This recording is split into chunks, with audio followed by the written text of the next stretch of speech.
Antes que nada, buen día. Muchísimas gracias una vez más a EOBA por la, la confianza para poder dar este espacio. Este, Vamos a hablar entonces hoy de mecanotransducción e interocepción. La verdad es que este es un resumen, por un lado es un resumen de lo que ya está escrito, adiós gracias, ya terminé, este, y es un poco una expansión de las dos charlas que se dieron por Instagram. En realidad un poco es una expansión en algún punto, porque la idea, el objetivo ahora, el público es, somos todos docentes de la escuela, y el objetivo es poder tener un criterio común, poder hablar un mismo idioma cuando hablemos de esto, y por otro lado, porque andando una charla con un soporte, como puede llegar a ser una presentación, uno puede ahondar un poquito más en algunas cosas. Intentaré, fallidamente, estar a la altura de lo que fue la presentación del otro sábado que dieron Vivi y Cari, que evidentemente marcó una vara muy alta, pero bueno, vamos a tratar de por lo menos interactuar un poco y pasar una mañana muy amena. Muy bien, si les parece, arrancamos entonces. Bueno, sí, efectivamente voy a hablar otra vez de tenseridad, así que ténganme paciencia. La idea es hablar mínimamente cuestiones muy básicas que nos permitan tener un piso para poder después hablar y desarrollar un poco más lo que es mecanotransducción y lo que es interocepción. Entonces, no es que vamos a repetir conceptos ya dados o ahondar mucho en lo que es tenseridad, porque esa charla sería algo más aparte, por eso hay un poco uno metió imágenes de todas las cosas que hemos estado hablando, y a los fines prácticos y más bien didácticos, vamos a presentar entonces esta primera parte de la charla, donde vamos a hablar de tensegridad como tips para hablar del tema como si uno supera, que básicamente es lo que hago yo todo el tiempo, digamos. Tirar frases sueltas de uno dice, chao, mirá, y en realidad son tips los que les voy a dar como para que uno pueda, efectivamente, dependiendo de la situación, hablar de tenseridad poniendo cara seria, ¿no? Entonces, porque todos nos hemos encontrado en algún momento, seguramente, en alguna reunión de amigos donde salió el tema de tenseridad, que es un tema que sale mucho en reuniones de amigos, así que para que usted no se quede sin tema de conversación, puede utilizar estos tips que vamos a dar, también a veces en pareja, uno en la conversación con la doña o con el marido o con la pareja que tenga en su momento, salió el tema de tenseridad, o le puede haber pasado que usted está justo dando una técnica, lo fotografían justo cuando el alumno le estaba preguntando sobre tenseridad, y usted queda ahí medio como diciendo, bueno, a ver, ¿qué es lo que le puedo contestar? Entonces, acá van, queridos amigos, unos recordatorios siempre que hay que tener en cuenta para hablar de tenseridad. Cuestiones muy básicas. El término fue patentado por Van Fuller en 1962. Fíjense que hago hincapié en que fue patentado por Fuller. En realidad es la contracción de dos términos, tensión e integridad. Estas son cuestiones muy básicas, ya lo tenemos. Si bien Fuller lo patenta en el 62, la primera estructura tenségrica fue creada por el artista plástico Kenneth Snelson, en ese momento era alumno de un curso que estaba dando Fuller, en 1948. Fíjense que es bastante antes de que Fuller patentara tensegridad. La verdad es que incluso las patentes que Kenneth Snelson tiene sobre estructuras de compresión flotante, como lo llama él, y otras tantas patentes que tuvo, son posteriores a la de tensegridad de Fuller. Y uno dice, pero ¿por qué? El chusmerío, que después en lo que está escrito está un poco más desarrollado, es que Fuller le escribe una carta a Kenneth Snelson diciéndole que lo que él creó va a pasar a la historia, pero que por ahora se mantenga en el anonimato. Y en el mientras tanto, Fuller patenta tenseridad. Muy copado el muchacho. Los componentes prototípicos son elementos rígidos de compresión, esas barras que siempre hemos visto, y un cableado que las conecta aportando la tensión que le da integridad a la estructura. De ahí el término que muy bien Fuller patenta, de tensegridad. La característica definitoria de este diseño es el preestrés. Y esto es importante, acá si me paro 2 segundos, por lo siguiente, porque hay antecedentes previos a estos autores y a otro más que también trabaja con tensegridad, que datan de principios de siglo, bueno, casi principios de siglo, la década del 20, donde hay artistas plásticos que habían diseñado figuras que terminaron por catalogarse como prototenséricas porque justamente no tenían la suficiente tensión en ese cableado, por lo tanto no había una integridad completamente dada por la tensión que tiene la estructura. Entonces, este preestrés, esta forma de tensar la estructura para que finalmente se arme, es fundamental, y es lo que define finalmente si la estructura es una estructura tensérica o no. Ahora, con estos tips puede pasar que usted ya pueda zafar, o puede ser que usted se encuentre frente a una nueva camada de alumnos osteopáticos, muy jóvenes ellos, ya nativos tenséricos que manejan los conceptos al dedillo y le repreguntan a uno, y entonces no sea suficiente. O puede ser que cuando usted le habla a su señora no quede del todo convencida de lo que es efectivamente tenseridad, y usted le explica que con estas cosas ya debería ser suficiente. O podría ser que por uno de los errores de la burocracia universal, usted termina hablando de esto en un congreso y te va a poner cara de serio como diciendo tengo que decir algo más para que realmente me crean. Entonces le vamos a dar un plus para mencionar también otro tipo de cosas que son necesarias. Por ejemplo, en 1981 comienza el desembarco de la tensegridad en la biología celular. El médico, en ese momento estudiante, que genera esto, que empieza a incorporar en sus estudios el concepto de tensegridad, es Donald Inver. Hay un montón de estudios que hemos hablado un montón de veces que en este momento no se los menciono, pero justamente cómo va evolucionando el concepto, cómo lo van integrando. Primero y antes que nada, Inver lo que hace es tomar el concepto de tensegridad para explicar cómo la tensión de la membrana basal de una célula podía generar procesos fisiológicos en la célula, y esto se da porque había una conexión entre esa membrana basal y la estructura interna de la célula, y empieza ahí a desarmarse un interrogante que era cómo es que efectivamente la tensión externa a la célula afecta su fisiología.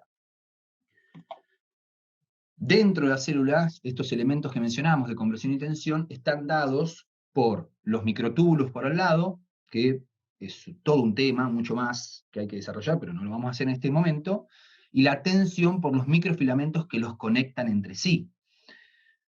Algunos personajes que faltan, porque acá estaríamos siempre dentro de la célula, serían las integrinas de membrana, que son proteínas. Estas son unas, porque hay muchas proteínas distintas de transmembrana que conectan el citoesqueleto con la matriz extracelular, que en este caso también posee un diseño tensérico. Los elementos de compresión y tensión están dados por otras estructuras, pero también se comporta de la misma manera. Entonces, en definitiva, tenemos dos estructuras cuya tensión es fundamental y que se encuentran interconectadas. Entonces, la tensión o el estrés mecánico de una termina repercutiendo en la otra. Y así, si vamos aumentando el zoom y vamos saliendo de esa imagen, desde lo macro a lo micro, o viceversa, existe una jerarquía interconectada de tensegridad. Es decir, todas las estructuras son tenséricas. Uno se queda en los microtúbulos y los microfilamentos cuando habla del citoesqueleto, cuando habla dentro del universo celular, pero en realidad en la medida que vamos saliendo, todas las estructuras tenséricas, la matriz extracelular, el estroma del tejido, la fascia, mismo el sistema musculoesquelético, son una estructura tensérica y por tanto no tienen una solución de continuidad, sino que una se conecta con otra, y esto de lo que tanto hablamos nosotros como osteópatas, de la unidad del cuerpo, está dado justamente por esta interconexión en diferentes jerarquías de estructuras tenséricas, que veremos después, o hablaremos, no lo vamos a mencionar demasiado profundo porque no es el objetivo de hoy, que en realidad cada estructura y cada jerarquía tensérica tiene propiedades que le son, características. Por ejemplo, cuando nos metemos en fascia, nos vamos a encontrar que ahí tenemos una propiedad que es la piezoelectricidad, que de repente no la vamos a encontrar, por lo menos no de esta manera, en tejidos de jerarquías más inferiores, como puede ser un citoesqueleto. Pero cada anatomía, cada distinta forma y estructura de esa jerarquía de tenseridad tiene sus propiedades intrínsecas. Y esto es importante, y por eso termino con esto, merced a que está preestresada, es decir, que tiene una tensión de base, toda estructura tensérica, en cualquier tipo de nivel de jerarquía, vibra. Y esto es fundamental tenerlo en cuenta para poder hablar de mecanotransducción.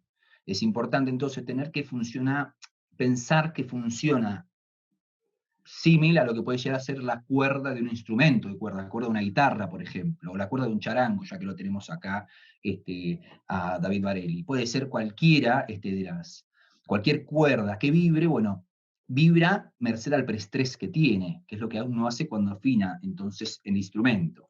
Bueno, ahora sí entonces la base está, como dice el filósofo Mostaza Merlo, y podemos empezar a hablar específicamente de lo que es mecanotransducción e interocepción. Bien, hasta acá venimos bien. ¿Alguna duda? ¿Algo de lo que dije nos cierra?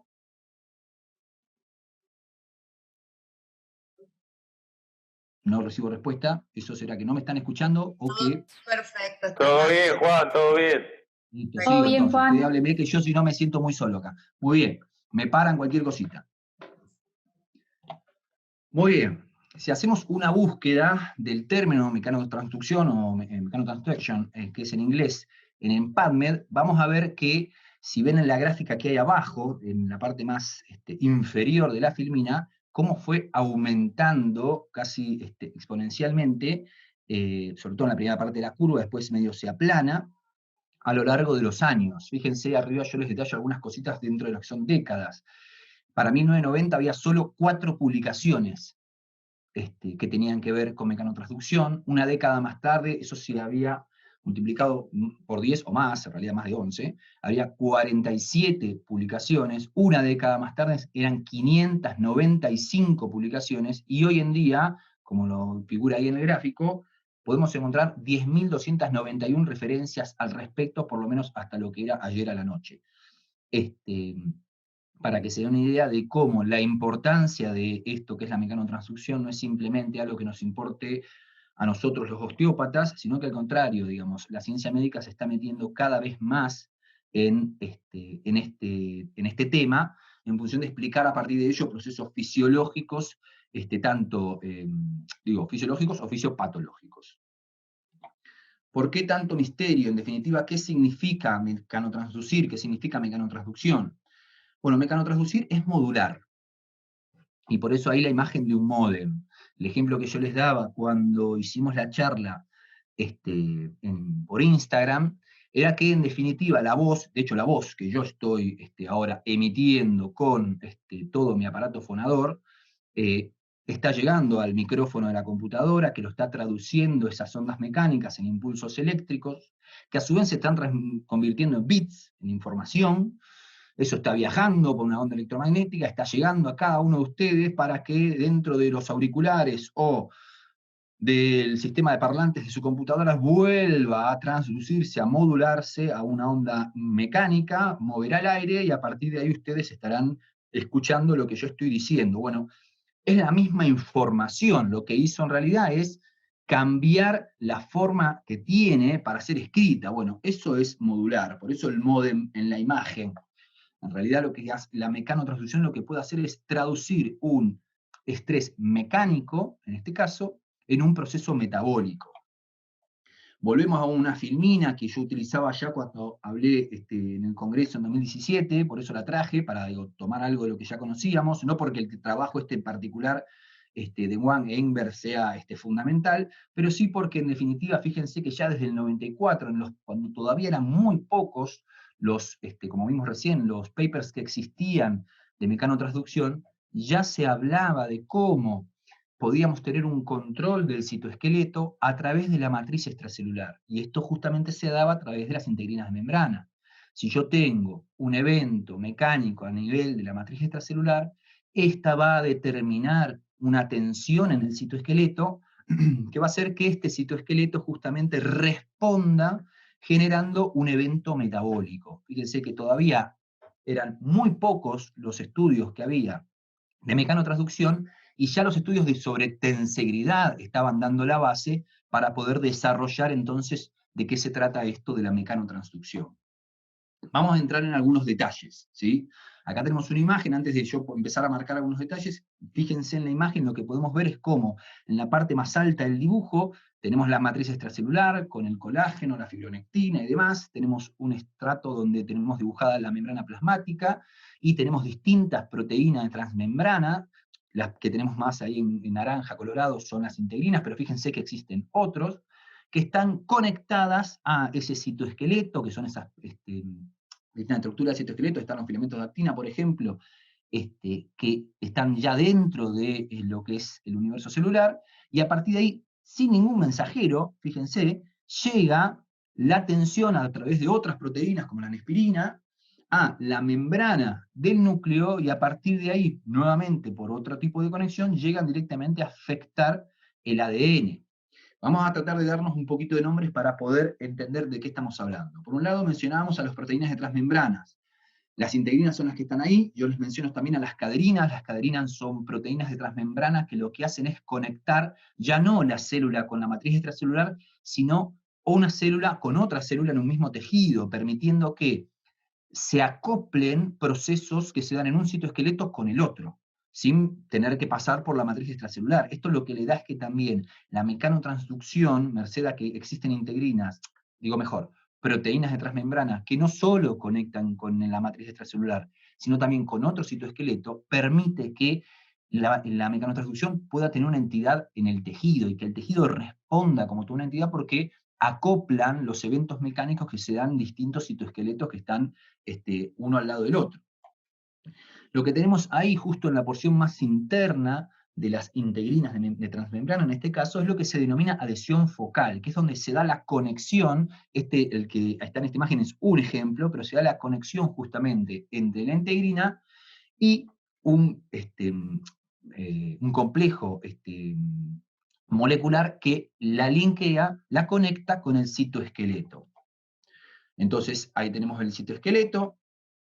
El citoesqueleto, yo le agregué ahí, puede, como en la imagen, llegar mecánicamente directamente al ADN, o podemos encontrar a lo largo del citoesqueleto sitios que se llaman Store Response Change, o cadena de respuesta almacenada, sería la traducción, que son enzimas de las familias de las tirosina quinasas. Esto quiere decir que la tensión puede viajar directamente al núcleo, o puede la tensión activar sitios en el citoesqueleto que generen una respuesta metabólica, que arranquen una respuesta metabólica, ¿sí? Entonces, ya sea de una forma u otra, el citoesqueleto en realidad nos está mostrando, y esto Ingber habla bastante, que en realidad la química dentro de la célula no es una química donde los elementos, las enzimas, las sustancias van flotando aleatoriamente, simplemente, sino que también existe una química de sólidos. Es decir, hay un citoesqueleto, y esto es interesante porque se conecta con nuestra concepción de lo que es estructura y función, que no solamente es el esqueleto y es lo que le da sostén y estructura a la célula, sino que también es quien participa como catalizador de procesos metabólicos dentro de la célula. Por lo tanto, el citoesqueleto está tanto estructura como función. Y esto es interesante porque estructura y función entonces ya se nos muestran a nivel celular, no como procesos donde uno simplemente gobierna al otro, sino donde en realidad son dos caras de una misma cinta, ¿no?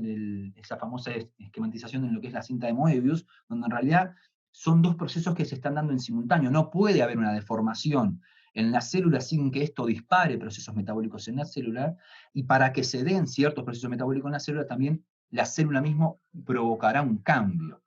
Les doy un ejemplo de esto.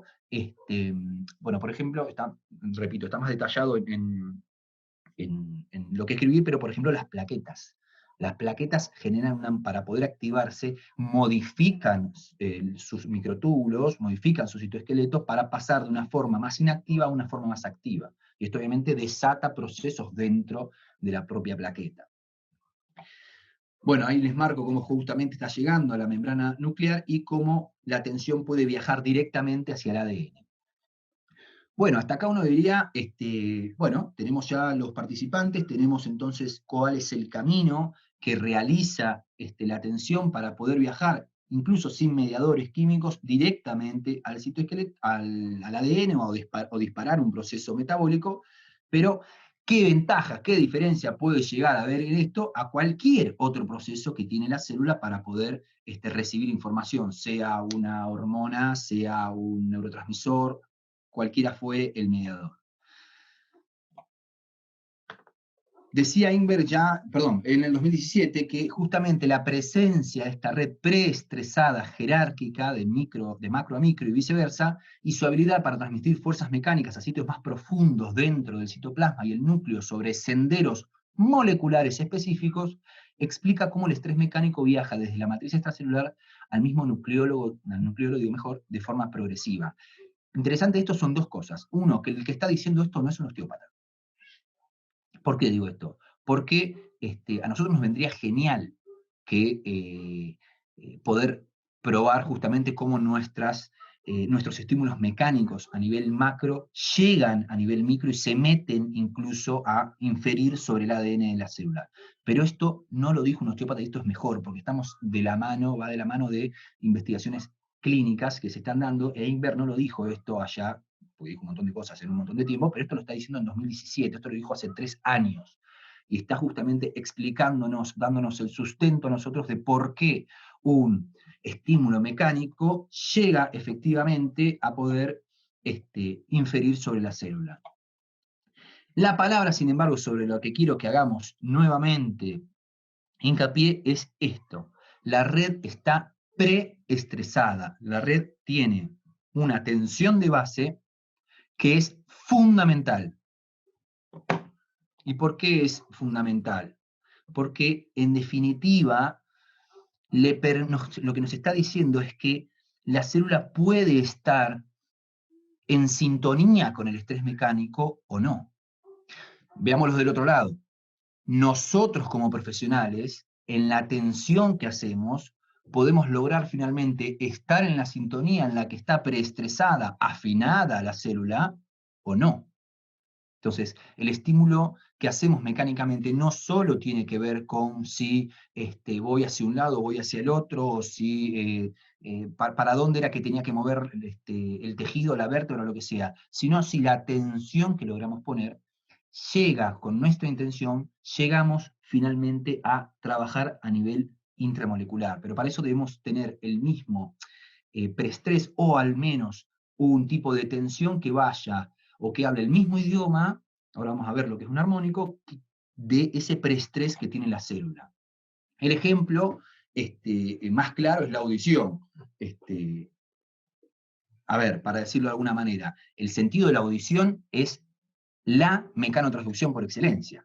Es el ejemplo más macroscópico que podemos tener de lo que es la mecanotransducción. Es cómo efectivamente una onda mecánica se transforma en un impulso neuronal, un impulso eléctrico, una despolarización, y cómo a partir de eso nosotros podemos entender lo que son los sonidos.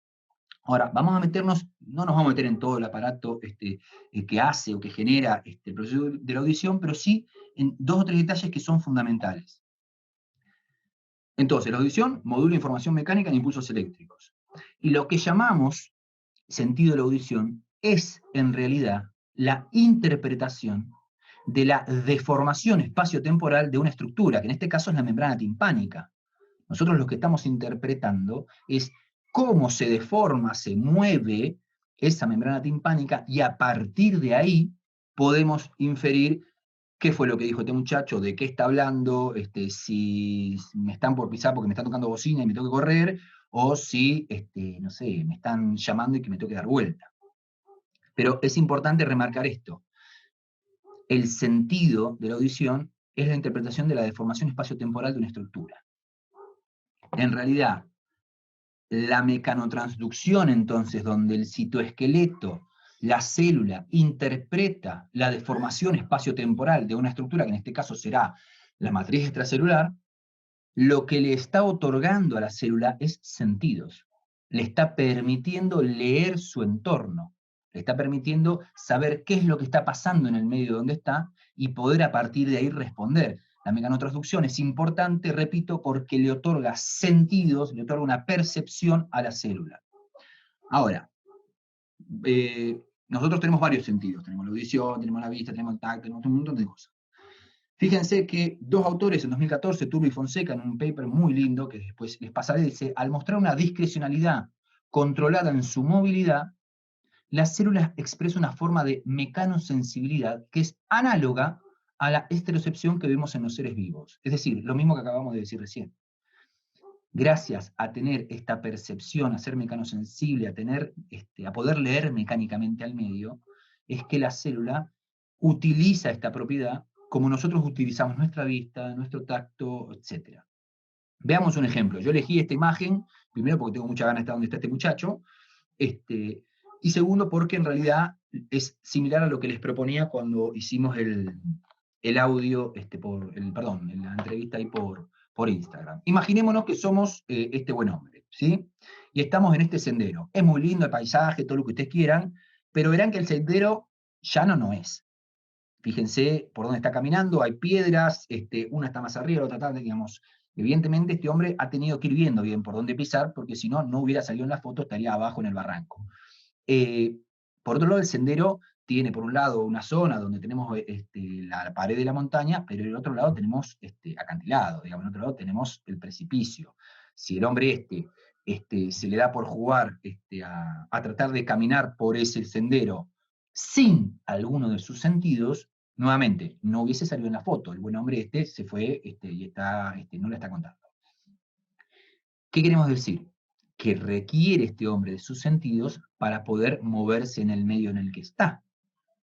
Ahora, imaginémonos que este hombre no es que decide cerrar los ojos, no es que decide, no sé, taparse el ojo, vendarse, sino que el sentido de su visión, la audición, el tacto, lo que sea, no es lo suficientemente rápido como para poder informarle, hay una piedra, cuidado del precipicio. Imaginémonos que esta posibilidad que tenemos simplemente de girar la cabeza para un lado y mirar algo e instantáneamente poder verlo, en realidad demorar algo. No mucho, supongamos que demoráramos 10 segundos, no más, o 5 segundos, si ustedes quieren, en poder realmente ver lo que estamos queriendo observar.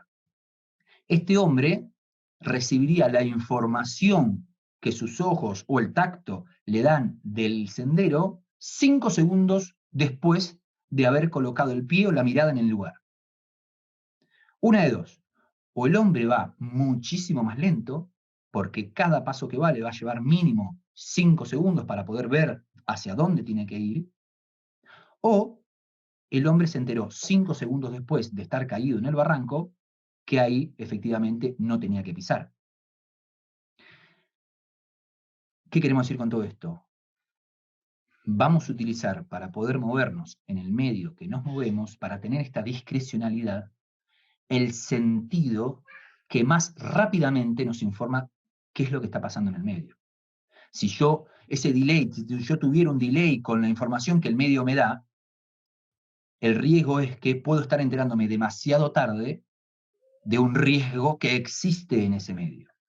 Y entonces esto le da otra característica a la mecanotransducción que es fundamental y que coincide con lo que está pasando.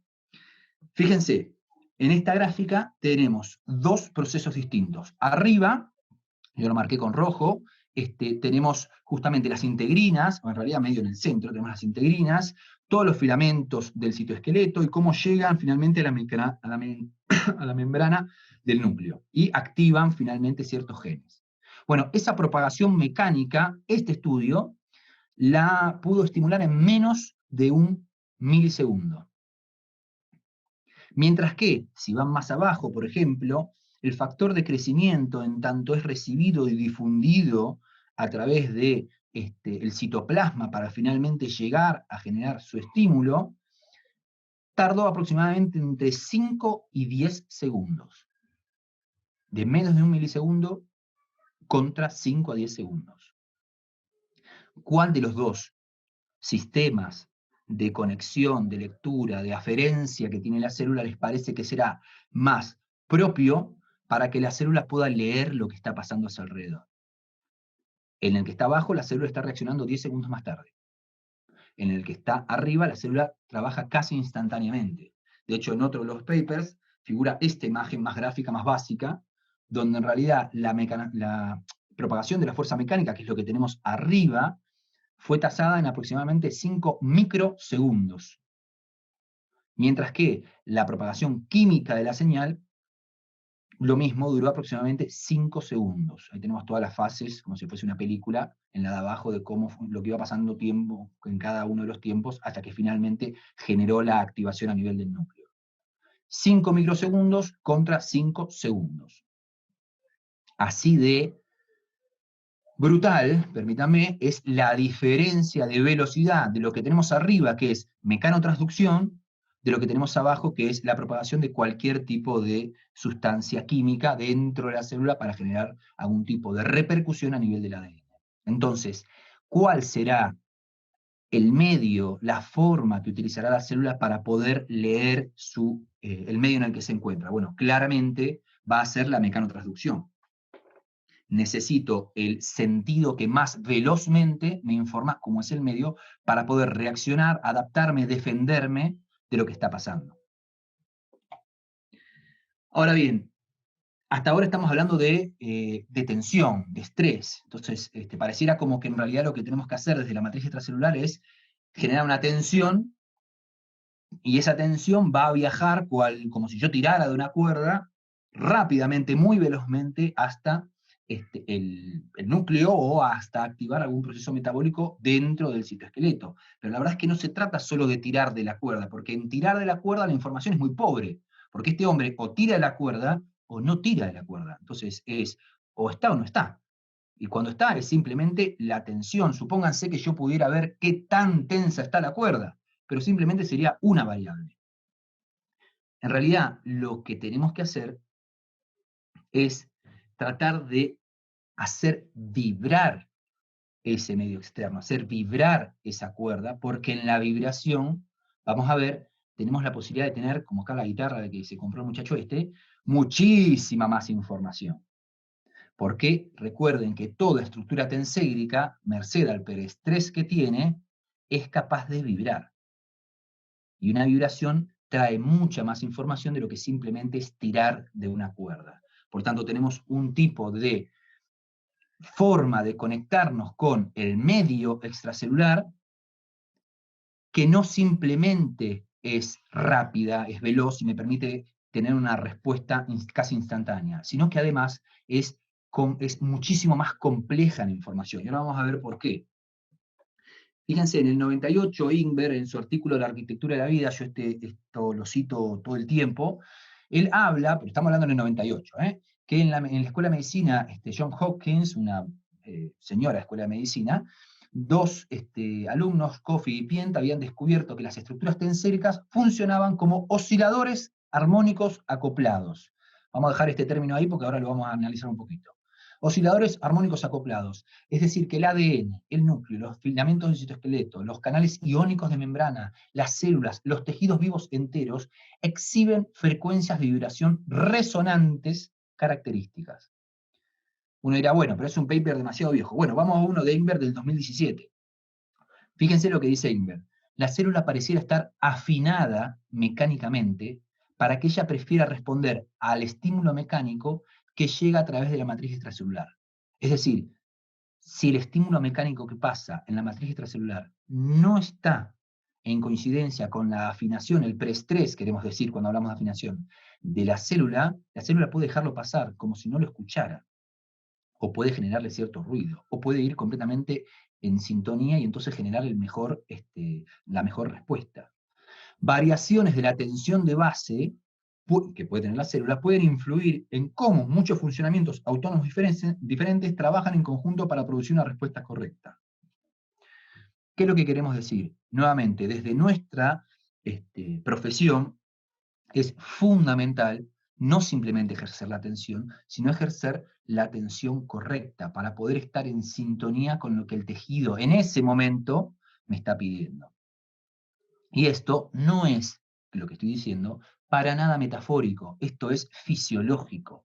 Realmente el tejido, en función del preestrés que tiene, genera procesos metabólicos. ¿Qué queremos decir entonces? Que incluso da para más largo y por eso ya está por escrito, pero no lo voy a desarrollar ahora. Pero incluso entonces el concepto de disfunción somática agrega entonces otro tipo de característica a la que ya conocemos, porque en definitiva, poder solucionar una disfunción somática es poder cambiar el preestrés, poder cambiar la tensión de base para que metabólicamente el tejido responda distinto. Lo que tenemos que cambiar, lo que trabajamos nosotros normalmente es cambiar la afinación, la forma en la cual se mueve el tejido, para que en definitiva pueda estar en consonancia, en resonancia con el resto de su medio externo. Esto pasa, yo hablo mucho de tejido, pero esto pasa tanto a nivel celular, a nivel matriz extracelular, a nivel fascia y a nivel músculo esquelético. Si una articulación no tiene el preestrés correspondiente, o un músculo no tiene el estrés correspondiente, el preestrés correspondiente, porque tiene demasiado elevada su función, su tensión, digo mejor, no va a poder funcionar como corresponde o como le pide la biomecánica, por ejemplo, de la articulación. Estamos hablando siempre de lo mismo, a distintos estratos, pero esto aplica en toda la jerarquía tensérica. El tema es que al estar interconectada, una va a repercutir sobre la otra, lo micro va a repercutir sobre lo macro y viceversa. Digo viceversa porque hay procesos metabólicos que se originan a nivel celular y tisular y terminan generando después tensiones anómalas, patógenas, estrés o tensiones de base que no corresponden en tejidos más macroscópicos que somos los que nosotros podemos palpar. Una correcta mecanotransducción entonces va de la mano de que la homeostasis, entender a la homeostasis como la salud vibracional del tejido. Y esto, repito, no suena muy, yo voy todo el tiempo porque hablar de salud vibracional parece como que suena de libro de autoayuda. Esto es fisiología. El tejido necesita vibrar como corresponde para trabajar de esa manera, para tener una fisiología que sea correcta. Ahora, hablar de salud vibracional es pobre. ¿Por qué es pobre? Porque no se trata simplemente de que vibre o no vibre. Tiene que hacerlo de manera armónica. Vibrar puede vibrar de cualquier manera. En este caso tiene que vibrar de manera armónica, tiene que estar en resonancia, como decía Inver, con su medio, con su matriz extracelular, con su tejido, con la misma frecuencia que propone el organismo, que eso también es otro tema, pero que el organismo propone un tipo de pulsar, una frecuencia, y el tejido tiene que estar en armónico, tiene que vibrar en armónico de esa frecuencia, no puede vibrar de cualquier manera. Bien, momento. Esta es una frase de Tesla que a mí me encanta. Dice, si usted quiere encontrar los secretos del universo, piensa en los términos de energía, frecuencia y vibración. Lo que les propongo ahora es un video. La música es una música muy de wow, ¿qué está pasando? En realidad no es muy complejo lo que está pasando, es simplemente un fenómeno físico que se llama figura de Chladni. Lo pueden buscar ustedes si quieren después en YouTube, pero fíjense lo que pasa con distintos tipos de frecuencia y vibración, porque estamos hablando de que no puede vibrar de cualquier manera, sino que tiene que vibrar de una manera en particular, una frecuencia en particular. Bueno, los invito a ver esto.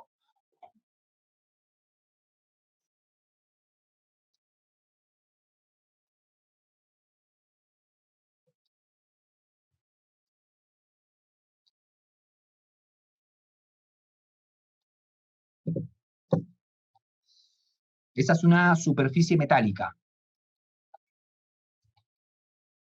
a la cual se la va a hacer vibrar en diferentes frecuencias. Y se le pone sal encima. Se la hace vibrar generando un generador de tonos. Fíjese lo que pasa con la sal que está desordenadamente puesta encima de la plataforma. A merced van cambiando las frecuencias.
suficiente, si no vamos a estar 3 años viendo todas las frecuencias. ¿Se pudo ver bien el video? ¿Lo vieron bien? ¿Cómo lo vi yo? Sí, Juan, perfecto. Perfecto, Gracias, Juan. Gonzalo. A ver, las frecuencias que se muestran abajo no tienen nada en particular. Saquémosle la música esta que parece media como misteriosa. En realidad es una cuestión de física, es muy sencillo. Digamos, lo que no se ve, porque el cuadrado metálico negro no lo está mostrando, es que debajo del cuadrado hay básicamente el cono de un parlante, que está conectado con esos dos cables a este modulador de frecuencia, este generador de frecuencias, que va variando la frecuencia. Estos números en los cuales se generan estos dibujos no son nada metafísico ni nada en particular. En realidad están en íntima relación con otras variables, como ser, por ejemplo, el tamaño de la placa, la forma que tiene, el grosor de metal que tiene, el tipo de material con el cual está constituido, que es la densidad del material que forma la placa, y obviamente ese tipo de frecuencia, cuando entra en resonancia, y acá está la clave para mostrar, por el que mostrar este video, cuando entra en resonancia con la placa metálica, lo que hace es organizar el desorden de partículas de sal que hay arriba de la placa. Entonces, en realidad, lo que nos muestran estas figuras de Chladni es que la frecuencia tiene que ser armónica, no puede ser cualquier frecuencia, porque la frecuencia armónica lo que le trae al tejido es orden. Y esto es interesante, el por qué trae orden, porque, espérenme que quiero ver, sí, porque en definitiva lo que necesitamos en un organismo tan complejo es poder justamente organizarlo, es poder hacerlo que funcione de una manera coherente. Y para eso necesitamos algo que organice. Bueno, el vibrar de forma armónica es la forma más veloz, según lo que vimos en mecanotransducción, de poder darle una información, un pulso, una orden al tejido para que se mueva, para que procese, para que trabaje dentro de lo que está llamado a ser de una manera ordenada, de una manera fisiológica, de una manera que responda al organismo entero. Entonces, algunas cuestiones que tenemos que tener en cuenta. Y empezamos a hablar de lo que yo llamo matriz de armónicos. Los armónicos, estas ondas que se propagaban, que no las veíamos, en realidad se materializaban en los dibujitos de sal, pero estas ondas que no veíamos son ondas estacionarias. ¿Esto por qué se llama onda estacionaria? Porque, ahora lo vamos a ver, es una onda que pareciera pareciera estar quieta o pareciera oscilar siempre de la misma forma. En realidad no es así, sino que lo que genera son estos dibujos, esta forma, esta orientación de la cuerda de manera en particular. Quédense tranquilo que ahora vamos a ver otro video para que se entienda. Ahora, estas ondas estacionarias, entonces lo que tiene que quedar en claro, y digo a nivel docente para que todos nos entendamos, es que el tejido vibre en armónicos quiere decir que vibra de una manera que trae orden. O sea, las ondas estacionarias son una forma organizada de vibrar. Entonces, tradúzcanlo, llévenlo, mejor dicho, a mecanotransducción. Es una información que organiza el tejido y le dice qué es lo que tiene que hacer. Entonces, estas ondas lo que aportan es orden y estructura a un sistema de inmensa complejidad como solo somos los seres vivos. Yo les pongo, por ejemplo, el agua, que este es un lindo ejemplo para dar en el aula, si ustedes quieren. Supongamos esto. Yo creo que varias veces lo dije, el que me llame lo escuchó, le pido disculpas. Supongamos que yo ahora que estoy así, meta a hablar, voy a tomar un poquito de agua. Pero como soy un tipo bastante complicado y soy bastante rebuscado, no tomo cualquier cantidad de agua. Voy a tomar 18 mililitros de agua. Ni uno más, ni uno menos. Porque 18 mililitros de agua es igual a 18 gramos de agua. Y 18 es justamente el número molecular, el número molar que tiene la molécula de agua. Lo que nos está diciendo este famoso número es que un mol de moléculas de agua es igual a 18 gramos de agua. Repito, porque es un término que hace mucho que tal vez uno no usa. Un mol de moléculas de agua van a pesar 18 gramos de agua, lo que serían 18 mililitros de agua. Ok, dice uno, que ya dice, son sábado temprano a la mañana y este hombre me está empezando a hablar de cualquier cosa. Se va a complicar un poquito más, pero no importa. En 18 gramos de agua tenemos un mol de agua. Y por el número de Avogadro, un número precioso, que es igual a 6,02 por 10 a la 23, lo que nos está diciendo es que en ese mol de agua, en esos 18 gramos de agua, en esos 18 mililitros de agua, yo sé exactamente la cantidad de moléculas de agua que hay. Y la cantidad de moléculas de agua que hay es igual a 6,02 por 10 a la 23 moléculas. O sea que yo sé que cuando me tome esos 18 mililitros de agua, me estoy, que es poquito, es una partecita chiquitita del vaso, me estoy tomando 6,02 por 10 a la 23 moléculas de agua. Uno dice, bueno, Juan Pablo, ¿y qué? Gente, 6,02 por 10 a la 23 moléculas de agua es un número que es más grande que la cantidad de segundos que pasaron desde el Big Bang al día de hoy. Y solamente en 18 mililitros de agua. Imagínense si me tomo el vaso entero. La cantidad de moléculas de agua que estoy integrando. Imagínense si me pongo a pensar que justamente el 80-90% de mi peso corporal es agua. ¿Qué cantidad de moléculas de agua tengo en el cuerpo? Entonces, ¿cómo traigo un orden a esa inmensa cantidad? ¿Cómo hago para, digo, yo le doy el ejemplo de agua, pero llevémoslo a todo, ¿cómo hago para hablarles a todos al mismo tiempo? Bueno, acá es donde entra la matriz de armónicos, que lo que hace es dar, mediante simplemente una onda mecánica organizada, como puede ser una onda estacionaria, trae orden al tejido de manera compleja. O sea, es capaz de organizar nuestra propia estructura interna. Ahora, no simplemente, como dice en el último punto ahí, no simplemente trae orden, sino que la mecanotransducción utilice ondas estacionarias permite que la información que viaja mediante esta mecanotransducción se complejice, sea muy, muy, muy, muy fuerte la cantidad de información que maneja. Por eso no era simplemente si tiro, si no tiro, sino que si vibra, y encima vibra de una forma organizada, la vibración que lleva un montón de información. Vamos a verlo con este ejemplo. Viene en el video este. Ahí estamos.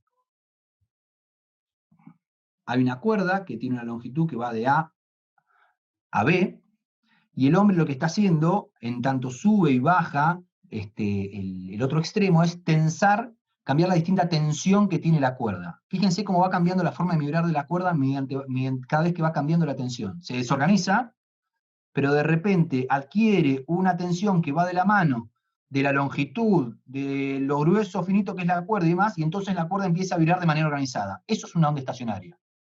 Pausa. Fíjense cómo tengo crestas y valles y puntos de la cuerda que parecieran no moverse, que es lo que se llaman nodos. Cuando la cuerda logra hacer coincidir y balancear la longitud que hay entre los dos extremos, el grosor de la cuerda, la tensión que le está poniendo y la frecuencia a la cual la está haciendo vibrar el motorcito que está a la izquierda, la cuerda organiza la información y va cambiando la forma de vibrar. Sigo. Fíjese, se desorganizó, va para arriba, va cambiando la tensión y de repente aparece una forma organizada. Si baja un poquitito más, le quita algo de tensión, se desorganiza, sube, vuelve a organizarse. Vamos que la vemos de nuevo. Fíjese, ahí pareciera ser una sola, ahora son dos. Cambia la tensión, de repente van a aparecer también tres en un momento, si no me equivoco, y siempre es la misma cuerda.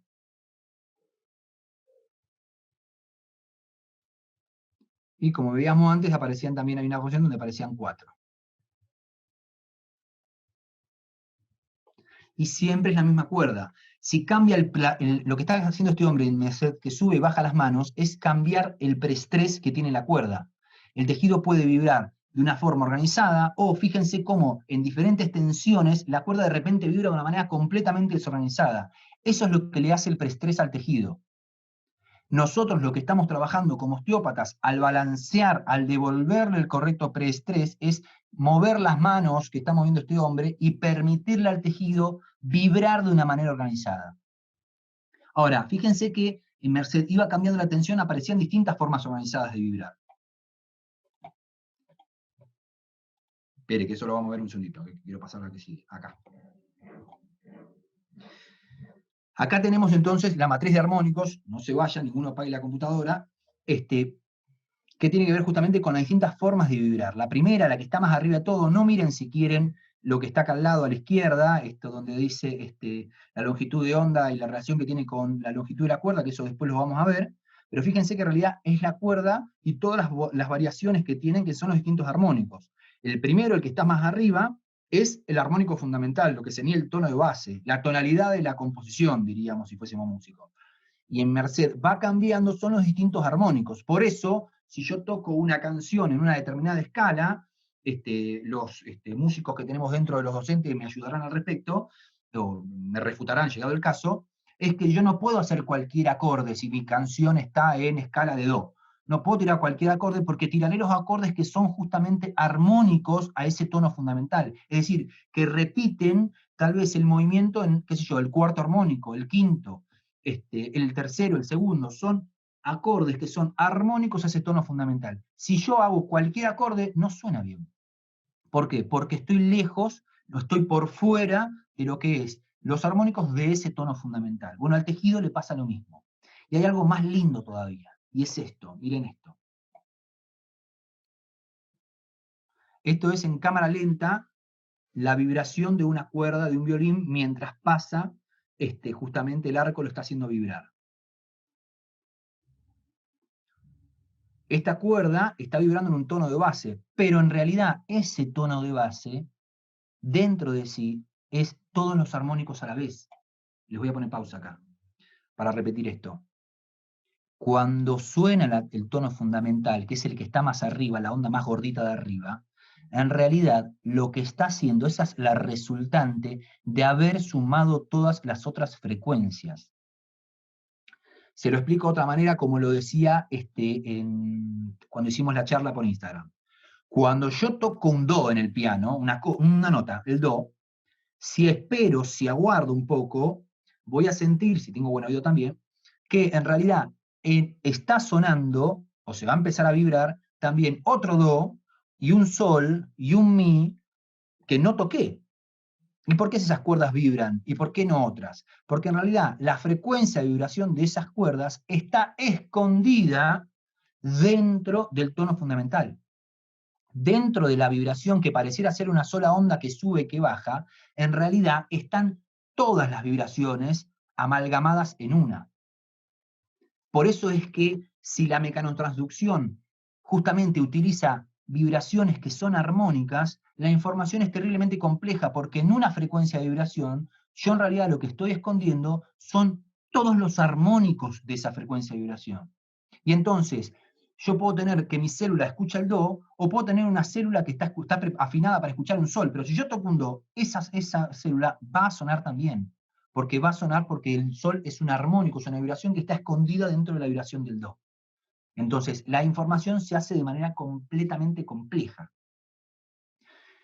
Esto es muchísimo más extenso y no voy a hacer tanto lío, pero para que se entienda, la fascia, por ejemplo, la estructura de la fascia se estudia merced a los segundos armónicos de la vibración que se genera en la fascia, porque los segundos armónicos ya detallan un poquitito más cómo es la estructura. Vamos a los estudios que leemos en el paciente todos los días. Nos trae una resonancia magnética. ¿Qué es lo que estamos haciendo? Bueno, al paciente primero lo ponemos en un tubo en el cual orientamos todos sus átomos de hidrógeno para el mismo lado, para que estén todos mirando para el mismo lado, y después le mando una onda de frecuencia electromagnética, una onda le mando. Pero el tema es que esa onda que esconde dentro de sí sus armónicos va a hacer que cada estructura del tejido distinto vibre diferente y en la imagen aparezca diferente, pero porque cada uno escuchó una frecuencia distinta de esa onda electromagnética de radio que yo le mandé al tejido. Y por eso en la imagen veo estructuras que tienen más o menos agua, más o menos hidrógeno, que tienen distintas densidades. ¿Por qué? Porque en realidad estoy viendo cómo esas estructuras vibraron en función de la resonancia que escucharon. Por eso se llama resonancia magnética. Bueno, pausa, antes de seguir con esto. ¿Cómo venimos hasta acá? ¿Alguna duda, alguna pregunta, algún insulto? Perfecto. Bien, Juan. Excelente, bien. excelente, Perfecto. Juan, se entiende perfecto. Juan. Bien, Sí, muy todo bien. bien. Me agarraron Sí, ganas de tocar la guitarra, Juan. Agarrala porque yo la voy a agarrar en 2 minutos, así que si querés agarrala. Bueno, Y no terminemos existe, lo con voy a agarrar. muchos armónicos entonces, con una guitarra. La voy a agarrar. Escúcheme. Vamos de nuevo al gráfico este. En el gráfico este yo lo que les marqué es que de extremo a extremo, fíjense la L y la raya azul que tienen con esa flecha que va hacia los dos lados, esa sería la longitud de la cuerda, que va de extremo a extremo. ¿Sí? Ahora, la longitud de onda, que es, si ustedes ven el segundo armónico, tenemos una onda completa que va hacia abajo y hacia arriba. Justamente en este segundo armónico es que la L, que es el largo de la cuerda, es igual a la longitud de la onda. Por eso es igual a 2 veces 2 mitades de la onda. En realidad, si yo simplifico ahí, la longitud de la cuerda es igual a la longitud de onda. Por eso tengo una onda completa en el segundo armónico, en el segundo, digamos, renglón. ¿Sí? Ahora, en realidad yo puedo expresar el largo de esa cuerda en múltiplos de medias longitudes de onda. Si quieren, no miren la fórmula al lado. Miren el gráfico del medio, donde están los dibujos de las cuerdas. La primera de todas es media longitud de onda, porque solamente tengo una cresta o un valle. Entonces, el largo de la cuerda es igual a media longitud de onda, mientras que en el segundo renglón, el largo de la cuerda es igual a la longitud de onda porque yo tengo su valle y su cresta. Ahora, en el tercer armónico, el tercer renglón, digámosle, la longitud de la cuerda es igual a 3 mitades de longitud de onda. Tengo un valle, una cresta, un valle, medio, medio y medio. Entonces, la longitud de la cuerda, por eso al costado de la izquierda dice, es 3 veces media longitud de onda. Así continúa, en el cuarto armónico es 4 mitades de longitud de onda, en el quinto armónico 5 mitades de longitud de onda, y así, así, así. Hasta que llegamos efectivamente a la fórmula que está a la derecha. Y es que la longitud de la cuerda es n veces, ¿sí? Cualquier cantidad de veces, justamente la mitad de la longitud de onda. Juan Pablo, ¿para qué me venía a hablar de esto un sábado a la mañana? Esperen que ya llegamos. Hay distintas variantes en esto que estaba haciendo este hombre con la cuerda. Las distintas variantes que hay en este experimento son la longitud de la cuerda, que va de A a B, la velocidad de propagación de la onda, que ahí la flecha marca cómo incide y cómo se refleja, ¿sí? Que es lo que en definitiva va a dar que la onda sea estacionaria, cómo se relaciona la onda que va con la que vuelve. La frecuencia, que es el motorcito que está a la izquierda, a qué velocidad está vibrando, está haciendo vibrar a la cuerda. Ay, perdónenme, ahí hay algo que está mal. Lo que aparece con la letra mu no es frecuencia, les pido disculpas, está mal escrito eso. Eso es la densidad de masa lineal que tiene la cuerda. No se complejicen. Si yo agarro una guitarra, que recién Gonzalo decía, voy a tocar la guitarra, bueno, las cuerdas de la guitarra no son todas iguales. Hay algunas que son más gruesas, hay algunas que son más finitas, hay algunas que son de un material, otras que son de otro. Bueno, la diferencia en el material es esta, es la densidad de masa lineal que tiene la cuerda, también va a incidir en cuándo es que alcanza ese balance para poder vibrar de manera armónica. Y finalmente tenemos la tensión de la cuerda, que es la variable que este hombre está modificando merced a que sube y baja las manos. Está cambiándole la tensión y entonces cambia la forma en la cual se relacionan todas estas variables. ¿Por qué me pongo acá a hablar de estas variables? Porque esto es física de ondas estacionarias. Lo que nosotros tenemos es esta ecuación finalmente, no les dice todo el desagregado, eso lo tienen después en el libro, que yo lo sigo vendiendo mientras se los estoy comentando, no importa.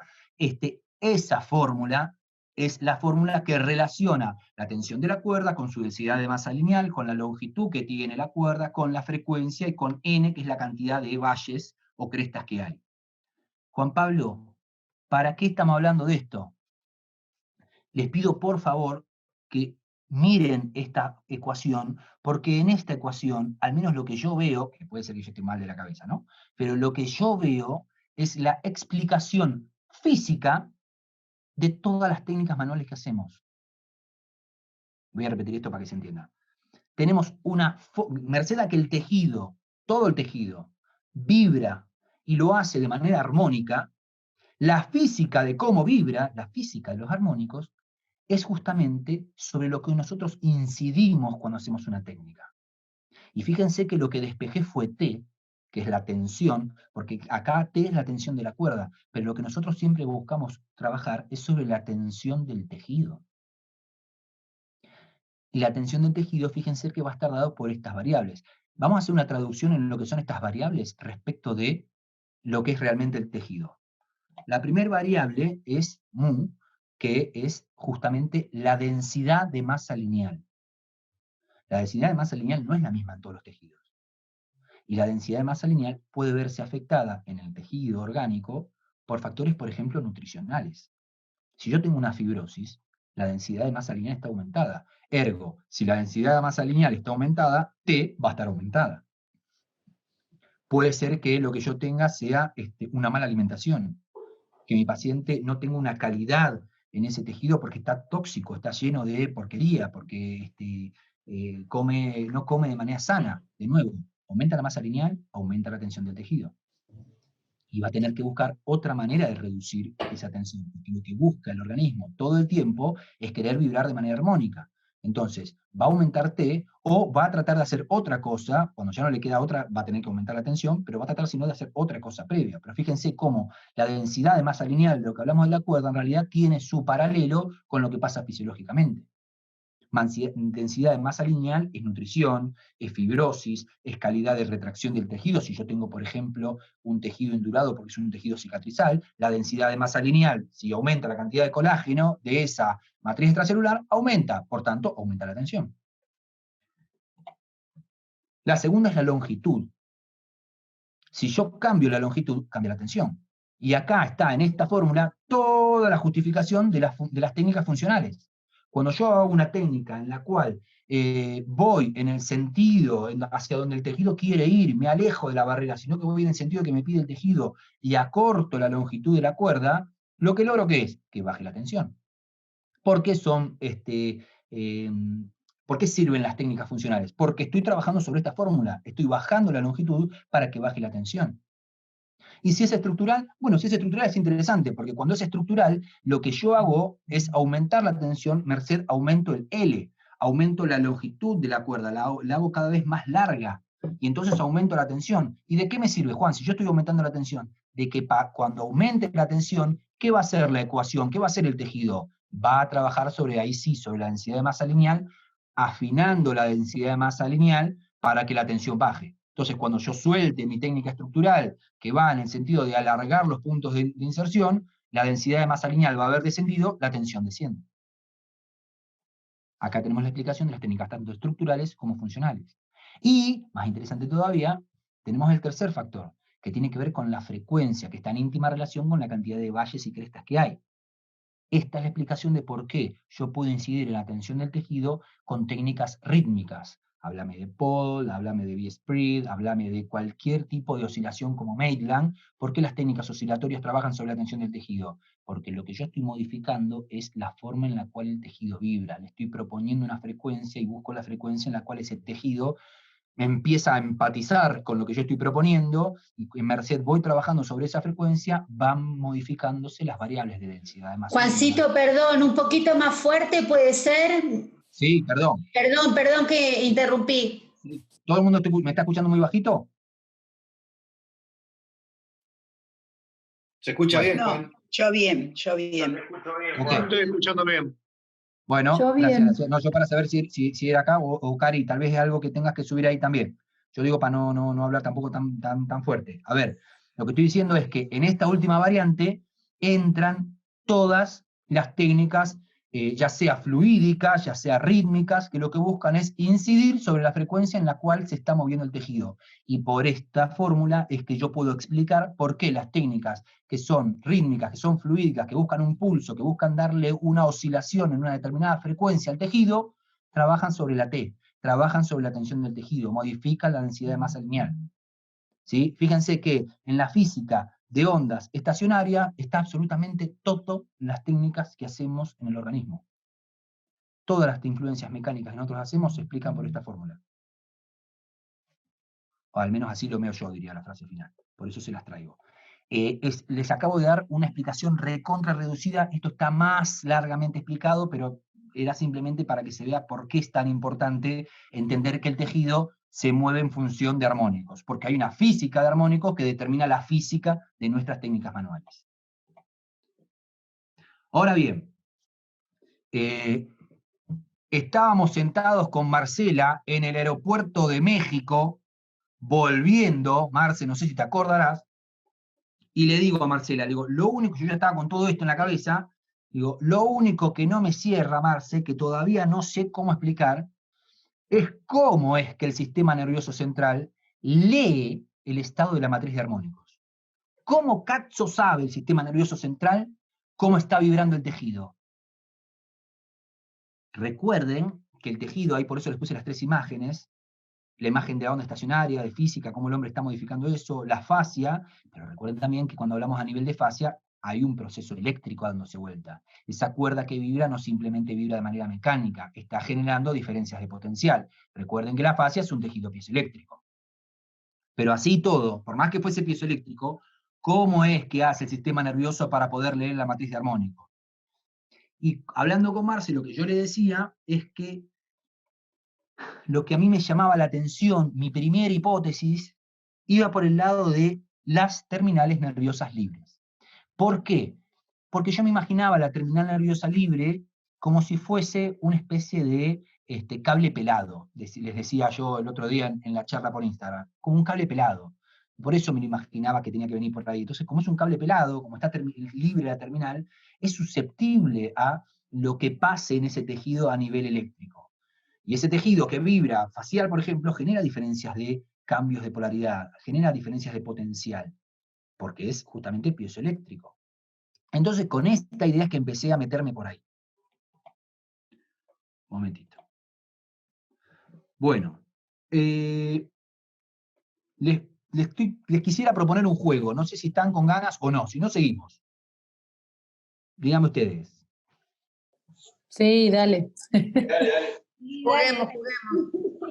Bueno, Dale. vamos a hacer lo siguiente. Claro que sí. Claro que sí. Vamos a hacer lo siguiente. Yo tengo acá mi guitarra. Entonces, vamos a hacer un pequeño juego y ver qué onda. Yo lo que les tengo que pedir a ustedes para poder jugar a esto es que agarren una hoja de papel, cualquiera, o si quieren se la imaginan, porque vamos a hacer 2 ejercicios, el 1 y el 2. El 1 es mucho más fácil, el 2 es un poquito más complejo. Y vamos a tener 2 opciones, la A o la B. ¿Sí? Entonces, bueno, si quieren utilicen la pantalla y si no, se lo anotan en una hojita. Vamos con el ejercicio número 1, ¿sí? Yo les voy a proponer 2 estímulos sonoros diferentes. El A, que va a ser el primero, y el B, que va a ser el que está después. ¿Sí? Entonces, vamos a después plantearnos una pregunta sobre estos estímulos sonoros. ¿Estamos de acuerdo? ¿Sí? Vamos. Muy bien. Perfecto. Dale. Vamos con el primer estímulo sonoro. ¿Están todos preparados? El primer estímulo sonoro es este.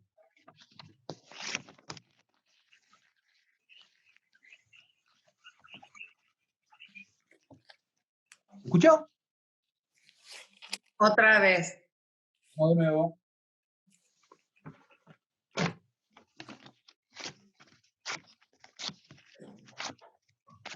¿Se escuchó? Sí. Sí. Este es el primer estímulo sonoro. Segundo estímulo sonoro. Perfecto. Lo que hay que cambiar es el primer por el neutralizador de óxido. Y después decirle al pintor que bueno, la pintura no la podemos negociar. La pintura, ¿Se escuchó? bueno, virtuales. No. ¿Firmó el? No, lo escuché. Gonzalo tiene abierto, se está interfiriendo con una voz. No, me parece que lo quiere mostrar, es lo que quiere mostrar Juan, ¿eh? Vamos de nuevo. Voy con el segundo estímulo. ¿El primero se escuchó? Sí. Sí. Bien. Vamos con el segundo. ¿Se escuchó? Sí. Ahora sí. Sí, Bien. ahora sí. La pregunta es, ¿cuál de los 2 estímulos sonoros les parece que tiene mayor estructura de armónico? El B. El B. ¿Estamos todos juntos en B? El B. Bien. No sé si A es los que escuché, pero hasta ahora el B, por lo que parece. Perfecto. Vamos con el B. Sí, es así de sencillo, bastante simple. El primer ejercicio era bastante fácil. Bien. Vamos a ver ahora el ejercicio número 2. El ejercicio número 2 es un poquito más complejo. Yo voy a hacer con la guitarra una serie de acordes, ¿sí? Y después voy a hacer otra. Y les voy a hacer una pregunta. Vamos con la primera serie de acordes, ¿les parece? Dale. Arranco. Muy básico, ¿eh? No voy a rajear ni nada por el estilo. Muy sencillo.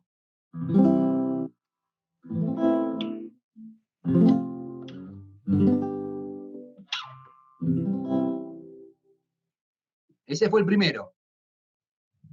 ¿Se escuchó? Lo repito. Sí, perfecto. Lo repito una vez más.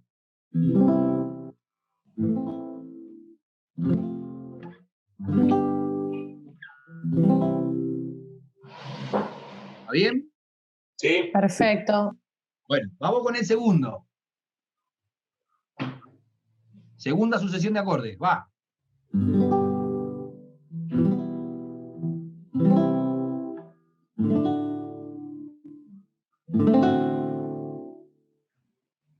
Repito.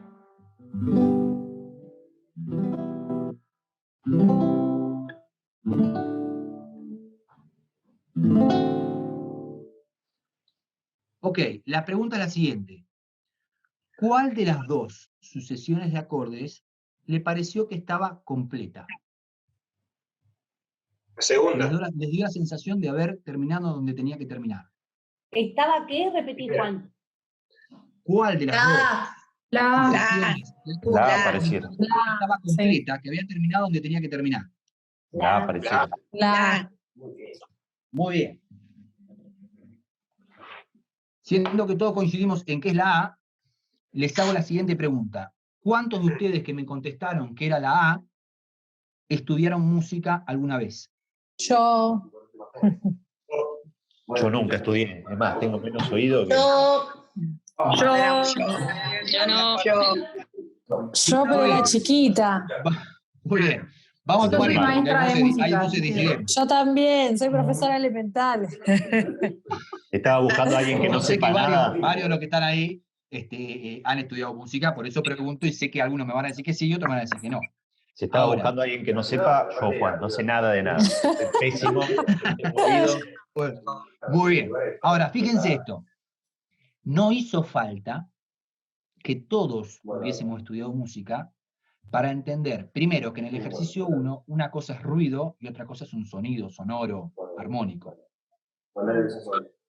Y por otro lado, en el ejercicio 2, no hizo falta que todos hubiésemos estudiado música para poder entender cuándo una melodía finalizó y está en un lugar de reposo, o todavía la melodía me transmite algo de tensión. Para los que saben música les cuento, en el ejercicio 2, la primera sucesión de acordes fue una primera, una sexta menor, una cuarta y una quinta, y terminé otra vez en la primera, es decir, terminé en la tónica, y en el segundo caso, terminé en una quinta, en una dominante de quinta, terminé en una quinta séptima, que es un acorde que genera una tensión que llama a la primera, pero no tiré la primera. Todo esto es teoría, pero sin embargo, todos los que estamos acá, sabiendo más o sin saber teoría, sabíamos que del ejercicio 2, la primera melodía había terminado, había vuelto a una posición de reposo, y la segunda parte de la segunda melodía, no. Bien, acá tuve una clase de la... Hay un micrófono abierto y no sé quién es, no importa. Me parece que sale de Mirna. Me sale a mí como que está hablando, no sé si... Ay, perdón, sin querer, sí. Silencié Leo está hablando por teléfono, perdón, ya está. No, está bien, manda saludos. Digo esto, más allá de que no sabemos todos música, todos pudimos identificar que la melodía del ejercicio 2, la A, terminaba en una situación de reposo, nos daba una sensación de final de la frase melódica, y la B no. Y la B quedaba como abierta, había una tensión que estaba queriendo resolverse, no terminó con el acorde de tónica. Juan Pablo, ¿y para qué cazzo hacemos esto un sábado a la mañana hablando de mecanotransducción? Gente, ¿por qué deberíamos pensar que esto que tuvimos la capacidad de percibirlo con nuestros oídos, estas percepciones donde podemos sentir cuando una tensión está resuelta o cuando todavía se juega en esa vibración una tensión que tiene que resolver, ¿por qué tenemos que pensar que esto simplemente aplica a percepciones externas? Nuestro cerebro es capaz de leer las vibraciones del tejido y poder entender cuándo esa vibración está en su tono de base o es armónico a ese tono de base, y cuándo la tensión es una tensión que necesita resolver, que está aumentada, que es distinta al tono que debería estar. Nosotros aplicamos esto fácilmente, porque nos sale natural, a entenderlo a un sonido externo, que de hecho está buenísimo para aquellas personas que no estudiaron nunca música, porque ¿Cómo sabe tu cerebro que una frase melódica está en reposo y otra que no? Bueno, porque antes de estudiar música, ya nuestro cerebro entiende de tensión y de relajación. Y entiende cuando una vibración está tensa y está por resolver, y cuando una vibración está en una posición de relajación, de reposo, como es una tónica. Y esto, y lo que yo me pregunto, no lo digo, ¿por qué tenemos que pensar que esta capacidad de entender la tensión y el tono fundamental o el tono de reposo simplemente aplica a un oído externo, y por qué no puede aplicar a las vibraciones que ya sabemos que existen en el tejido? Está bien, muy lindo, pero ¿cómo hacemos? ¿Cuáles son las vías para poder leer esa matriz de armónico? Bueno, acá estamos entonces con nuestras terminales nerviosas libres. Y nos metemos entonces, ya en la última parte de lo de hoy, pobrecito, ya no quiero decir más nada, que es la de interocepción. Brevemente, gente, quedan 2 diapos, así que aguántenme un cachito más.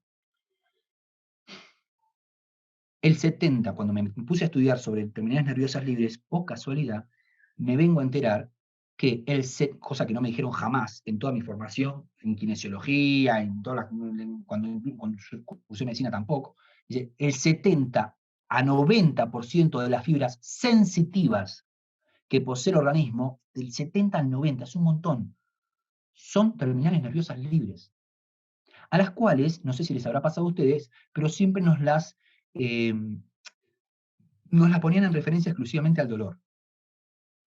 Y no es así. Fíjense que de este 70-90% de terminales nerviosas libres tenemos 2 tipos, 2 grandes grupos, después tienen subtipos, que son las tipo 1, las van a ver en el dibujo a la izquierda, dice type 1 ending, que las van a ver como si fuesen pelitos que van hacia arriba, no sé si lo llegan a ver, ahí al lado de la H. Esas van a viajar por fibras de tipo C, amielínicas, y después tenemos las tipo 2. Las tipo 2, si se van al otro extremo arriba del dibujo, dice tipo 2 ending, fíjense como si fuesen 4 pelitos que viajan paralelos al tejido, como si fuese, yo les decía cuando hicimos el Instagram, le decían como si fuese el jamón del sándwich, va metido entre las células del tejido, todo lo largo, en vez de ser una cosa puntual vertical, están como acostadas y van todo a lo largo, como si fuesen las cuerdas de una guitarra. Y ese tipo de terminales nerviosas libres justamente viajan por fibras A delta. Pero no es simplemente eso, sino que ese tipo 2 de terminales nerviosas libres que viajan por fibras A delta, que son mielinizadas, pobres pero mielinizadas, debido a la alta velocidad de activación, esa terminal nerviosa libre es un mecanorreceptor. Esas fibras que corren en paralelo al tejido están leyendo eventos mecánicos, están leyendo deformación del tejido, están tranquilamente leyendo vibración. Las tipo 1 son más particulares porque van por fibra C y tienen varios subtipos, y además pueden leer un montón de tipos de estímulos distintos, químicos, térmicos y de hecho de tacto, el tacto agradable, ¿sí? El tacto sutil, la caricia. Todas estas aferencias van a este sistema de aferencias homeostáticas. Este cuadro que vamos a ver fue el cuadro que yo hice en el pizarrón cuando hicimos la charla por Instagram. El cuadro que yo hice en el pizarrón es bastante más complejo que porque acá, para no hacérselos tan englobados, permítanme, utilicé nada más que un cuadro que figura en un artículo de Craig sobre interocepción del año 2003, pero en realidad la cosa es más compleja. Incluso Craig mismo lo complejizó, pero les doy para que se entienda. Lo que decía en su momento Melzack, otro autor que habla, es el mismo autor que habla de la compuerta del dolor, es que existe una neuromatrix. Y de lo único que quiero que se queden de la neuromatrix, porque es mucho más complejo, es que en realidad toda aferencia, en vez de llegar a un solo punto, lo que hace la aferencia es generar loops, distintos loops simultáneos. Loops es como un rulo, ¿sí? Un rulo simultáneo. Y Craig, varios años después, mediante técnicas de imagenología de resonancia magnética funcional, hace este primer esquema que nos va a bastar, al menos para lo que tenemos que ver hoy. Vamos a leerlo todo este cuadro de izquierda a derecha. Nosotros tenemos primero las aferencias que vienen, ese 70-90% de aferencias que son de terminales nerviosas libres, como las que vimos recién, que llegan a la lámina 1 dentro de médula, y al núcleo del tracto solitario. ¿Por qué son dos lados distintos?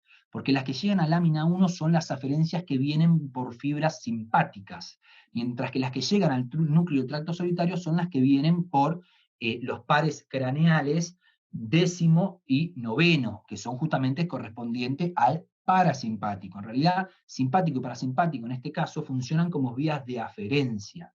Los simpáticos llegan a lámina 1 de toda la médula toracolumbar, y lo parasimpático llega al núcleo del tracto solitario. A partir de ahí, puede, si quisiera, directamente hacer una sinapsis con el sistema nervioso autónomo de ese nivel y generar una deferencia, en lo que llamamos un primer loop, ¿sí? Una primera vuelta, es decir, olvídense que les dije lámina 1 y núcleo de tracto solitario, llegan a médula y vuelven. Ese primer loop, donde la aferencia llega a médula y vuelve, es lo que nosotros más estudiado tenemos, porque en realidad lo que nos mete a nosotros dentro del concepto de metámera, que es lo que más enseñamos cuando hablamos de disfunción somática. Es una aferencia que llega a médula, hace una reacción y vuelve, generando otro tipo de respuesta, ¿sí? Nosotros tratamos de inferir, ya sea sobre el tejido, sobre el arco reflejo, depende de la técnica que utilicemos. Pero es solo un loop. En realidad, esa información que llega hace 5 loops simultáneos. El segundo loop es un nivel, por supuesto, jerárquico superior, y va a llegar, en el caso de las fibras simpáticas, al área A1, que está en la médula ventrolateral, ¿sí? Que es un área, principalmente este área 1, que es noradrenérgica, y va a generar una respuesta a un nivel medular más alto, que va a estar justamente en la médula ventrolateral rostral y en la médula ventrolateral medial, que son las siglas que están ahí abajo, que obviamente van a volver a salir por el mismo lugar. Pero es un loop, es una integración de la información aferente un nivel más alto. O sea que no solo es el nivel metamédico, sino que también la integración de la disfunción y del estímulo que nosotros le damos, tiene una integración a un nivel medular más alto. El tercer loop es aún más alto todavía, y ya está a nivel, lo vamos a ver después, del mesencéfalo, porque ese tercer loop, ya sea por la lámina 1 y por el grupo A1, va a llegar a lo que es el núcleo parabraquial, que es ese núcleo que dice PB, que dice ahí, y va a generar su respuesta hacia, si ven hacia abajo, hacia lo que dice ahí como PAG, que es en inglés las siglas de sustancia gris periacueductal. La sustancia gris periacueductal va a funcionar como un primer centro homeostático. Ya no son respuestas reflejas de médula y de médula alta, sino que hay un primer centro de integración, que es el centro homeostático mesencefálico, que obviamente va a utilizar la misma línea de deferencia. Pero fíjense que entonces, de nuevo, el estímulo que hacemos y la disfunción somática tienen un componente metamérico, medular alto y mesencefálico. Ahora, seguimos con la flecha. El cuarto loop llega hasta el hipotálamo. ¿Por qué? Porque existen conexiones entre esa área A1 y ese núcleo parabraquial que van a ir directamente al hipotálamo. Y los núcleos del hipotálamo van a integrar esta aferencia y vía sustancia gris periacueductal van a completar otra vez la línea de salida, generando el cuarto loop. Y el hipotálamo en este caso va a funcionar como el centro homeostático del diencéfalo. Ahora bien, este loop, estos 4 loops, tienen un loop más alto todavía, que esta línea roja, la más alta que hay de todas, que va hacia distintos núcleos del tálamo que están ahí, que es ese haz espinotalámico lateral, que va a proyectar a distintos núcleos del tálamo, como también va a proyectar, si lo ven ahí, el núcleo parabraquial. Esa proyección que después va a ir hacia la corteza homeostática sensoriomotora es el quinto loop. Todos estos loops, repito, se dan de manera simultánea, en toda disfunción somática y en toda técnica que hagamos. Llegan a distintos núcleos del tálamo.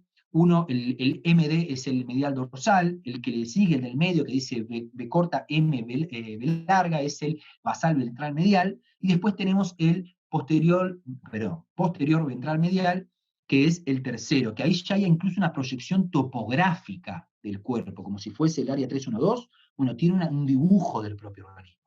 Y cada uno de esos núcleos del tálamo van a hacer el relevo y van a llegar a la corteza sensoriomotora que está localizada en la ínsula. En realidad, estos tres grupos que hay ahí, La primera, que es ACC, que en realidad es la corteza cingulada anterior, la ínsula, que en realidad es más la ínsula medial, y después la corteza interoceptiva, que es la corteza del margen dorsal de la corteza insular, en realidad en su conjunto son la corteza homeostática sensorio-motora límbica.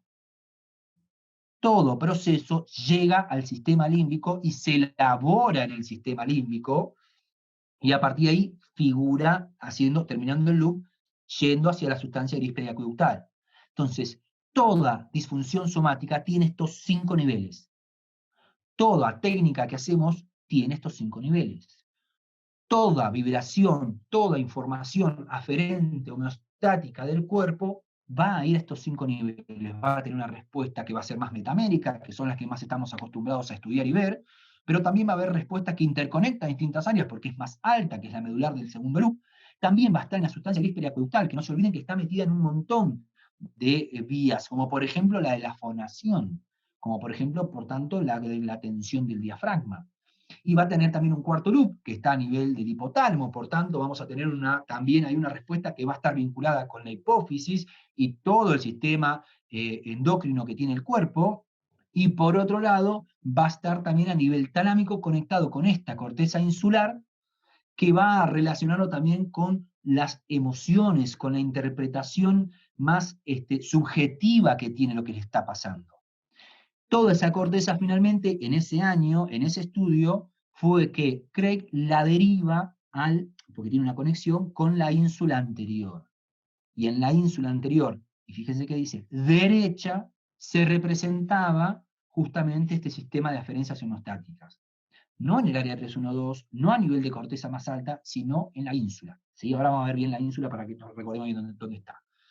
Pero fíjense que cuando hablamos de un sistema, un organismo que funciona como un organismo que es psico-neuro-inmuno-endocrinológico, ¿cómo no va a funcionar así si lo que está haciendo es mandando la información de manera paralela, instantáneamente, al mismo tiempo, a los 5 loops, a los 5 niveles?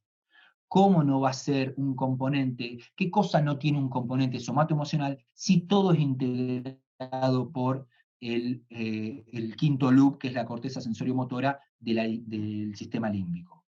Entonces, acá, en este mapa, en realidad es más complejo, yo lo armé de una manera más compleja, pero meterlo acá era para generar bolonqui, así que lo hacemos así más simple. Tenemos todo. Les doy un poquito más de complejidad.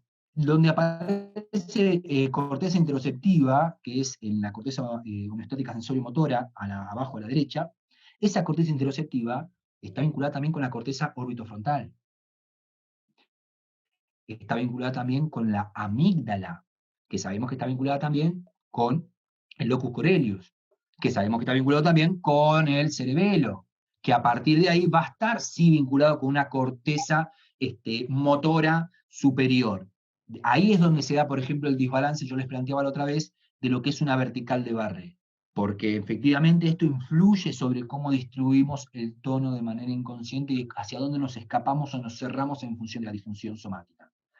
Este sistema de aferencias homeostáticos es en realidad lo que explica cómo funciona realmente de manera compleja y completa una disfunción somática y la respuesta de todas las técnicas que hacemos.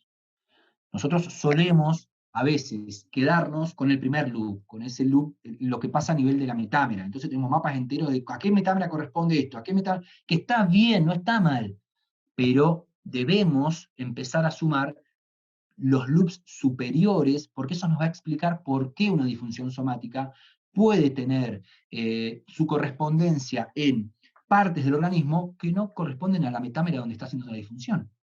Y es porque en realidad, en tanto más alto y más integrado estamos a nivel neurológico, más abarcativa puede ser la respuesta.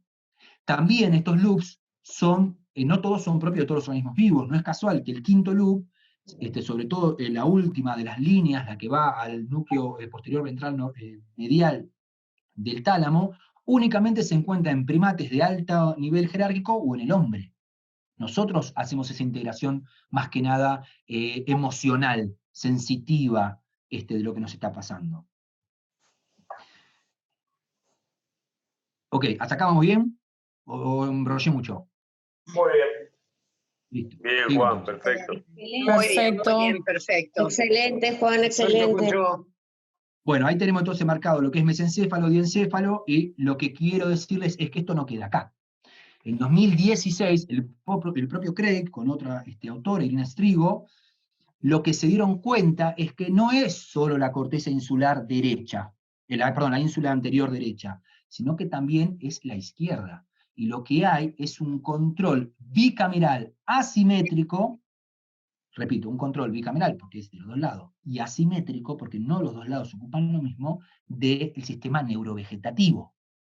Repito, el sistema neurovegetativo tiene un control bilateral y que no los dos lados se ocupan de lo mismo.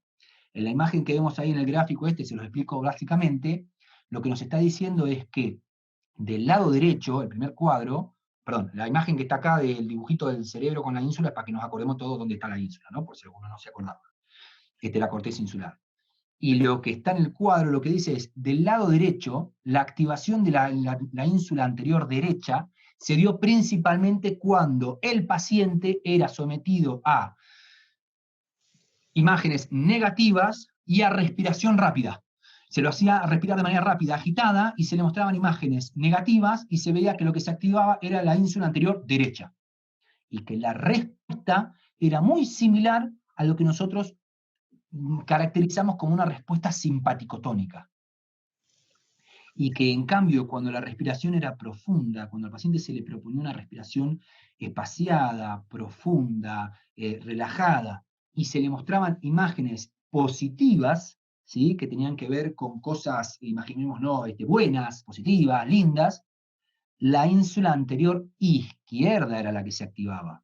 Y la respuesta era muy similar a lo que nosotros solemos caracterizar como parasimpaticotónica. Entonces, el simpático y el parasimpático tienen un control bicameral asimétrico. No es solo la ínsula anterior derecha, sino que es la derecha y la izquierda. Y cada una de ellas pareciera controlar más un componente más simpático y parasimpático de nuestro sistema neurovegetativo. Y por supuesto, lo fundamental es la lectura y la interacción entre estas dos ínsulas anteriores, la izquierda y la derecha, que es lo que nos da efectivamente nuestro correcta homeostasis y balance simpático-vagal o neurovegetativo en general. Digo porque muchas veces muchos autores, y de hecho lo he escuchado también a mucha gente muy, muy famosa, que habla de la ínsula anterior derecha, la ínsula anterior derecha, la ínsula anterior derecha. Bueno, no es simplemente eso, sino que los últimos estudios hablan de que también es la del lado izquierdo y que justamente existe esta ambivalencia, este control, repito, bilateral, asimétrico del neurovegetativo y que está cada uno relacionado con una cosa. ¿Saben lo que me imagino cuando veo esta técnica? Pienso en técnicas que nosotros hacemos para el sistema neurovegetativo, y cómo trabajamos con los temporales, rodándolos de manera simétrica, cómo estamos infiriendo sobre uno y sobre otro lado. Tenemos que empezar a pensar, cuando pensamos en esas técnicas neurovegetativas, en este tipo de relación, cómo estamos infiriendo sobre este tipo de relación. Pero eso es, también esta relación también está escrito, pero es para otro, si quieren, para otra charla. Bueno, gente, ya los aburrí demasiado. Muchísimas gracias. Escucho comentarios, insultos, preguntas, y todo lo que ustedes quieran.